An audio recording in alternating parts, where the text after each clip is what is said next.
Albert Einstein एक मशहूर scientist थे जिन्होंने एक आम इंसान के लिए ये दुनिया और ये ब्रह्मांड को देखने का नजरिया ही बदल डाला। फिजिक्स के सिद्धांतों ने आज मनुष्य प्रजाति को कहां से कहां पहुंचा दिया है। और आप जानते हो, सिर्फ हमारी ही प्रजाति को नहीं, बल्कि विज्ञान की खासियत है कि एक अकेला इंसान ही सिर्फ और सिर्फ साइंटिफिक सोच रखकर अपनी जिंदगी में कहां से कहां पहुंच सकता है। सिंपल सी बात है, अगर आपको गेम के रूल्स पता है तो जाहिर सी बात है आप दूसरों से बेहतर ही इसे खेलेंगे।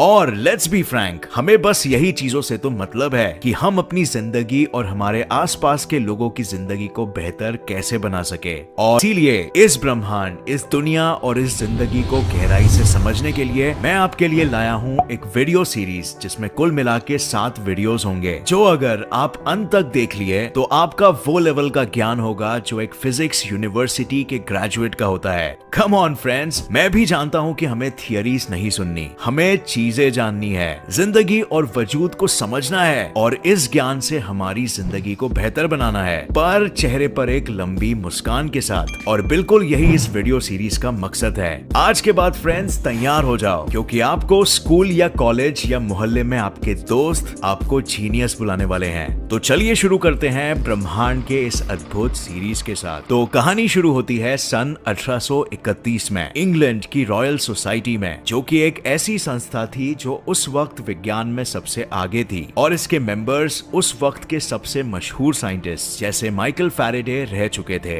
इसी सोसाइटी के एक मेंबर के यहाँ स्कॉटलैंड में एक जीनियस का जन्म हुआ, जेम्स क्लर्क मैक्सवेल। ये लड़का कोई आम लड़का नहीं था, क्योंकि इसने अपनी ग्रेजुएशन से ही पहले, यानी सिर्फ 14 साल की ही उम्र में, रॉयल सोसाइटी को अपना सबसे पहला रिसर्च पेपर ओवल कर्व पेश किया था। फिर 16 साल की उम्र में अंडर ग्रेजुएशन और 19 में ग्रेजुएशन। मैक्सवेल बचपन से ही बहुत ज्यादा क्यूरियस थे, और उनकी माँ के कहने में आप उनके मुंह से मुझे बताओ ये कैसे करना है कभी नहीं सुनते। उन्हें ज्योमेट्री और गणित बहुत आकर्षित करता था, और वो घंटों तक अपनी रिसर्चेस में लगे रहते। शायद ही उनके माता पिता को ये अंदाजा रहा होगा कि उनका यही जीनियस बेटा दुनिया की एक सबसे बड़ी समस्या का समाधान निकालने वाला है। मैक्सवेल के जन्म से 12 साल पहले जन्म हुआ था एक इंटरेस्टिंग कॉन्सेप्ट इलेक्ट्रोमैग्नेटिज्म का, जिसकी खोज के सबसे बड़े किरदार माइकल फैराडे थे। लेकिन माइकल फैराडे के पास कोई फॉर्मल एजुकेशन नहीं था, यानी वो स्कूल कॉलेजेस में नहीं पढ़े थे, और इसीलिए उनकी कई खोजों को वो सरल सिद्धांतों में बयान नहीं कर पाए थे। जैसे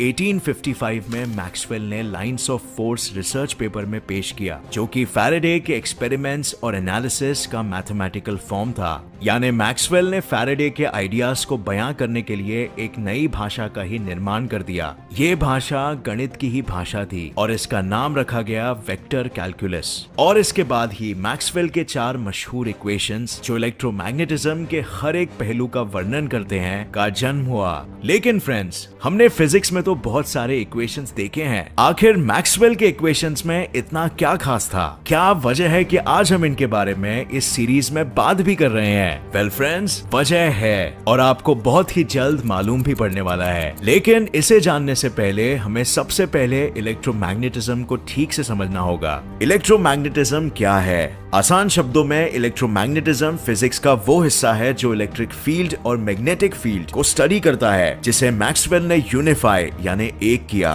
फिजिक्स में यूनिफिकेशन का बहुत इंपॉर्टेंस होता है, क्योंकि ये ब्रह्मांड के हर एक पहलुओं को एक दूसरे से जोड़ता है, और हर एक चीज का एक दूसरे से क्या संबंध है वो हमें बताता है। हम आज थियरी ऑफ एवरीथिंग के पीछे पड़े हुए हैं, जो बिना मैक्सवेल के इस योगदान के संभव नहीं हो पाता। लोगों का पहले ऐसे भी मानना था कि इलेक्ट्रिक और मैग्नेटिक फील्ड रियल क्वांटिटी नहीं है, यानी वो वास्तविकता में नहीं होती, वो सिर्फ इमेजिनेशन के लिए है। पर बाद में मैक्सवेल के इक्वेशंस की बदौलत हमने ये जाना कि इलेक्ट्रिक और मैग्नेटिक फील्ड हमारे और आपके ही तरह एक रियल चीज है, जिसके पास एनर्जी और मोमेंटम दोनों होता है। देखा जाए तो हम हर तरफ से इलेक्ट्रिक फील्ड से घिरे हुए हैं। जब हम किसी चीज को टच करते हैं तो जो हमें टच की फीलिंग आती है वो इलेक्ट्रिक फील्ड के ही कारण होती है। हमारे घर में जो बिजली आती है वो भी इलेक्ट्रिक फील्ड के कारण ही होती है, और यहाँ तक कि इलेक्ट्रिक बल्ब से जो रोशनी आती है वो भी इलेक्ट्रिक और मैग्नेटिक फील्ड दोनों के ही कारण होती है। माइक्रोवेव्स, ओवन्स, सेलफोन्स, कम्युनिकेशन डिवाइसेस, ये सभी यंत्रों के पीछे का आइडिया मैक्सवेल के ही इक्वेशन के कारण पॉसिबल हुआ है। और मैग्नेटिक फील्ड के बारे में तो आप जानते ही होंगे, आप सभी ने मैग्नेट्स को कभी ना कभी यूज जरूर किया होगा। जब हम दो मैग्नेट्स को एक दूसरे की तरफ ले जाते हैं तो वो कभी रिपेल करते हैं और कभी अट्रैक्ट, और वो हमेशा एक खास साइड को दूसरी खास साइड से रिपेल यानी दूर पुश करते हैं, और इसीलिए हम उनके एक साइड को नॉर्थ पोल और दूसरे साइड को साउथ पोल कहते हैं, क्योंकि हमारे मैग्नेट की एक खास साइड को जब हम बीच में किसी धागे से बांध ले और लटका दें तो एक साइड अर्थ की नॉर्थ पोल की ओर इशारा करती है और दूसरा साइड साउथ पोल की ओर। मैक्सवेल ने हर वो घटना जिसकी ओरिजिन इलेक्ट्रिक या मैग्नेटिक फील्ड है की व्याख्या करने के लिए सिर्फ 4 इक्वेशन दिए, जो लगभग न्यूटन के मशहूर 3 लॉज ऑफ मोशन की ही तरह है, जो हर मैकेनिकल फिनोमिनन को एक्सप्लेन करते हैं। पर सिर्फ यही नहीं, मैक्सवेल ने साथ में एक ऐसी चीज भी दी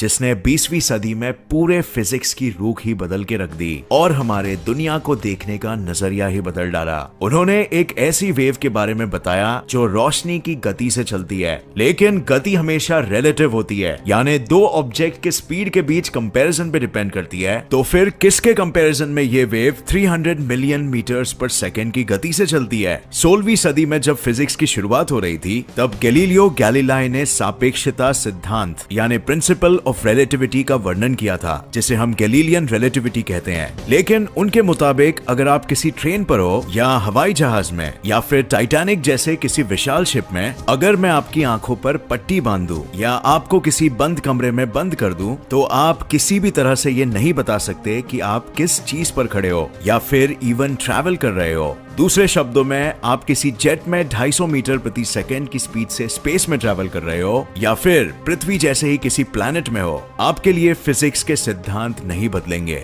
वो बिल्कुल वैसे ही काम करेंगे जैसे हमेशा से करते हैं। इसीलिए अगर आप किसी स्पेसशिप में हो और किचन में खाना बना रहे हो या फुटबॉल खेल रहे हो, आपको किसी बात की चिंता करने की कोई जरूरत नहीं है कि आप किस स्पीड से जा रहे हो। आपके लिए सब्जी वही रफ्तार से कटेगी या बॉल उसी रफ्तार से गिरेगा जिस रफ्तार से ये काम पृथ्वी पर होता है। गैलीलियो के इस सिद्धांत के साथ आता है फ्रेम ऑफ रेफरेंस का कॉन्सेप्ट। ये कॉन्सेप्ट बिल्कुल सिंपल है और सिर्फ 2 चीजों से मिलकर बनता है। एक है मीटर स्टिक डिस्टेंस मेजर करने के लिए और दूसरी है एक घड़ी टाइम यानी समय मेजर करने के लिए। गैलीलियन रिलेटिविटी के मुताबिक मोशन रिलेटिव होता है, यानी 2 ऑब्जेक्ट्स के लिए एक दूसरे के पोजीशन और एक दूसरे से बढ़ते या घटते दूरी पर निर्भर करता है। यानी कोई ऑब्जेक्ट स्थिर है या मोशन में है, ये देखने वाले के फ्रेम ऑफ रेफरेंस पर डिपेंड करता है कि उसकी दूरी फ्रेम ऑफ रेफरेंस से बढ़ रही है या फिर नहीं।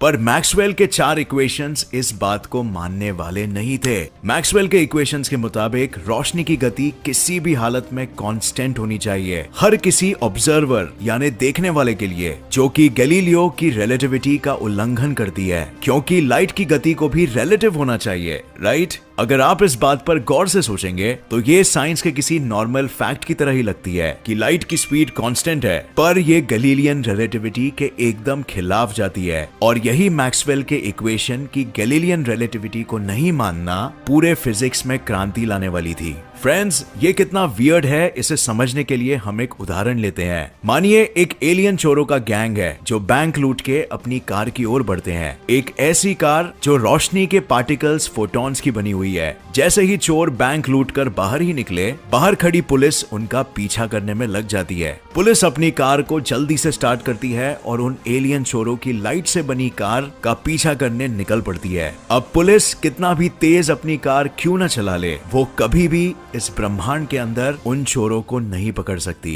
क्योंकि नो मैटर पुलिस की गाड़ी की स्पीड 100 किलोमीटर प्रति घंटा हो या फिर 10 लाख किलोमीटर प्रति घंटा हो, एलियंस की गाड़ी हमेशा उनसे उतने ही एग्जैक्ट दूरी पर रहेगी। एक और उदाहरण के रूप में अगर आप एक पत्थर फेंकते हो तो आप 50 किलोमीटर प्रति घंटे की रफ्तार से फेंकते हो। अब लेट्स से आप एक ट्रेन में हो जो 200 किलोमीटर प्रति घंटे की रफ्तार से आगे बढ़ रही है, तो अब अगर आप सेम बल लगाकर वो पत्थर फेंकोगे तो उस पत्थर की रफ्तार में ट्रेन की रफ्तार भी ऐड हो जाएगी और वो थ्रो की रफ्तार 250 किलोमीटर प्रति घंटा हो जाएगी। लेकिन अब इमेजिन कीजिए कि आपने अपने हाथ से खड़े खड़े एक टॉर्च जलाई तो लाइट के पार्टिकल्स जो अंदर से निकले उनकी स्पीड थी 300 मिलियन मीटर्स पर सेकेंड, मगर अब